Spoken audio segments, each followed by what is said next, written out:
ഒരു രക്ഷയില്ല. Back to back performance ആയിക്കോട്ടെ, ഇമോഷൻസ് ആയിക്കോട്ടെ, മലയാള പ്രേക്ഷകർ ഇങ്ങനെ കുലുക്കി ഇരുത്തേക്കാണ് ജഗദീഷ് സാർ. സോ സാർ എന്ത് തോന്നുന്നു ഈ ഒരു അവസരത്തിൽ?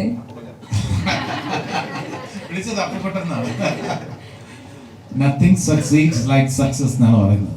വിജയം പോലെ വേറെ ഒന്നും വിജയിക്കില്ല. അപ്പോൾ വളരെ സന്തോഷമുണ്ട്. എല്ലാവരോടും നന്ദി, പേരെടുത്ത് പറയുന്നില്ല. ഇതിൽ മേജർ ഫാക്ടേഴ്സ് എന്ന് ഞാൻ കണക്കാക്കുന്ന ഒരു സംവിധായകൻ്റെ മികവും ഒരു നായകൻ്റെ അഭിനയ തികവുമാണ് ഏറ്റവും വലിയ കോൺട്രിബ്യൂട്ടിംഗ് ഫാക്ടേഴ്സ്. അത് ജിത്തു ജോസഫ് എന്ന് പറയുന്ന ഒരു സംവിധായകൻ എന്നതിനപ്പുറം ആ ഒരു ക്യാപ്റ്റനാണ്, ആ സെറ്റിലെ ക്യാപ്റ്റനാണ്. വളരെയധികം ക്ഷോഭിച്ച് ഞാൻ ഒരിക്കലും ജിത്തുവിനെ കണ്ടിട്ടില്ല. കാരണം ഇത്രയും ക്യാമറ വെച്ച് ഷൂട്ട് ചെയ്യുമ്പോൾ, സതീഷിന് വേണ്ട നിർദ്ദേശങ്ങൾ നൽകി 4 ക്യാമറ വെച്ച് ഷൂട്ട് ചെയ്യുമ്പോൾ, സൈമൾട്ടേനിയസ് ആയിട്ട് ഷൂട്ട് ചെയ്യുമ്പോൾ ഒരു കൺഫ്യൂഷൻ ഇല്ലാതെ, അതൊരു പ്രത്യേക കഴിവാണ്. ആ സമയത്ത് ക്ഷോഭിക്കാൻ എളുപ്പമാണ്. കാരണം ഏതെങ്കിലും ഒരു എവിടെയെങ്കിലും ഒന്ന് കുഴപ്പം കണ്ടാൽ അപ്പോൾ ക്ഷോഭിക്കാനാണ് പെട്ടെന്ന് എല്ലാവർക്കും തോന്നുക. അതൊക്കെ മാറ്റിയിട്ട് വളരെ ഫ്രണ്ട്ലി ആയിട്ട് എല്ലാവരോടും പെരുമാറാൻ കഴിയുക എന്ന് പറയുന്നത് അത്ര ഈസി ആയിട്ടുള്ള കാര്യമല്ല. അപ്പോൾ അത് പിന്നെ എന്താണ്, എന്നെ കഥ വിളിച്ച് പറയുമ്പോൾ ഫോണിലൂടെയാണ് കഥ പറഞ്ഞത്. ആ പറഞ്ഞ ആ ഒരു ക്ലാരിറ്റി, സംവിധാന സമയത്ത് ഒരു സീൻ ശാന്തിയുമായിട്ട് ഡിസ്കസ് ചെയ്യുന്ന സമയത്തൊക്കെ ക്ലാരിറ്റി എന്നുള്ള ഒരു കാര്യം നന്നായിട്ടുണ്ടായിരുന്നു. മോഹൻലാൽ എന്ന ആക്ടർക്ക് ഈ ട്രെൻഡിനനുസരിച്ചിട്ടുള്ള സൂക്ഷ്മമായിട്ടുള്ള ചലനങ്ങൾ, സൂക്ഷ്മമായിട്ടുള്ള ഭാവങ്ങൾ. ഒരു കാര്യത്തിൽ ഞങ്ങൾക്ക് എല്ലാവർക്കും സന്തോഷമുണ്ട്. പ്രൊമോഷൻ സമയത്ത് ഞങ്ങൾ പറഞ്ഞതെല്ലാം സത്യങ്ങളായിരുന്നു എന്ന് പ്രൂവ് ചെയ്യാൻ കഴിഞ്ഞു.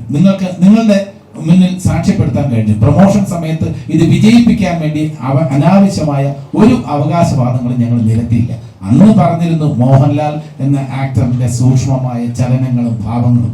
പരാജിതനായി മലയാള ആ ഒരു സിനിമയിൽ ഒരു പരാജിതനായി കടന്നു വന്ന് പിന്നീട് കൊടുങ്കാറ്റായി മാറുന്ന ഒരു നായകനെയാണ് നമ്മൾ കണ്ടത്.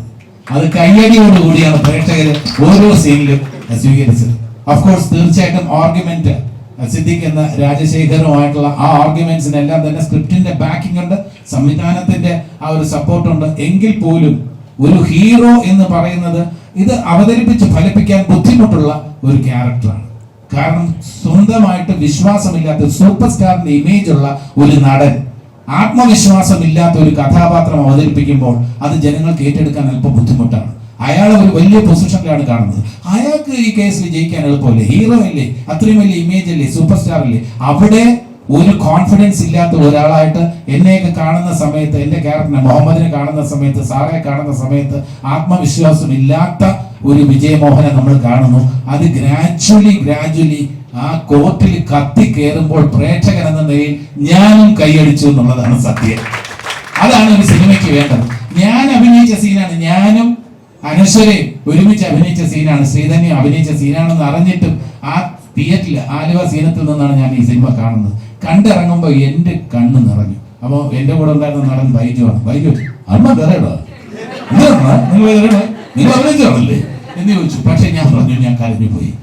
അതാണ് ഒരു സിനിമയുടെ വിജയം, ഒരു കലാസൃഷ്ടിയുടെ വിജയം. ആ വിജയത്തിന്റെ സന്തോഷത്തിലാണ് നമ്മൾ, വിനയത്തോടെയാണ് നിങ്ങളുടെ മുന്നിൽ നിൽക്കുന്നത്. ഇതില് ഞങ്ങൾ ആദ്യമേ പറഞ്ഞതുപോലെ തന്നെ ഇപ്പൊ ആന്റണി തുടർച്ചയായ ഒരുപാട് വിജയങ്ങൾ ലഭിച്ചിട്ടുണ്ടെങ്കിൽ ഇപ്പൊ അല്പം മുമ്പ് പേഴ്സണലായിട്ട് സംസാരിച്ചപ്പോൾ വളരെ വിനയത്തോടെ അടുത്ത ചിത്രം, അതിനെക്കുറിച്ചുള്ള ആ ചിന്തകൾ ഒക്കെയാണ് ആന്റണി പങ്കുവച്ചത്. അതല്ലാതെ ഈ ആഘോഷത്തിൽ, ഈ വിജയത്തിൽ മതിമറന്ന് നിൽക്കുന്ന ഒരു ആന്റണിയല്ലേ കണ്ടത്. വളരെ പ്രായോഗിക ബുദ്ധിയുള്ള ഒരു നല്ല നിർമ്മാതാവിനെയാണ് ആന്റണിയിൽ നമുക്ക് കാണാൻ കഴിഞ്ഞത്.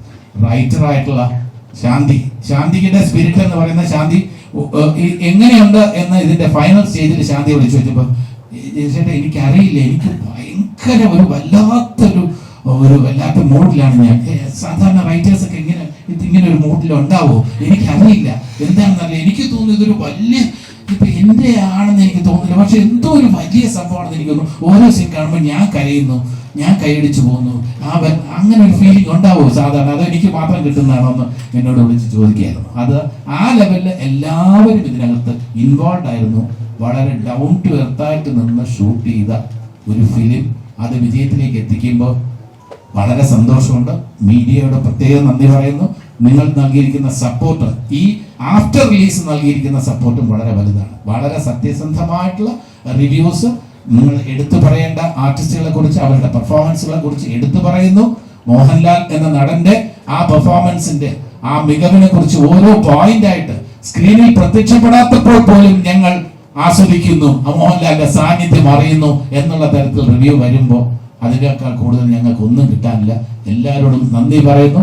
കേരളത്തിലെ പ്രേക്ഷകരോട്, കേരളത്തിലെ ഇന്ത്യയിലെ പ്രേക്ഷകരോട്, കാരണം കേരളത്തിന് പുറത്തും എല്ലാം, ഇന്ത്യയിലും ഇന്ത്യക്ക് പുറത്തുമുള്ള പ്രേക്ഷകർ എല്ലാം തന്നെ വൈഡ് ആക്സെപ്റ്റൻസ് കിട്ടിയ ഒരു ചിത്രത്തിന്റെ ഭാഗമാകാൻ കഴിഞ്ഞതിൽ എനിക്ക് അതിയായ സന്തോഷമുണ്ട്.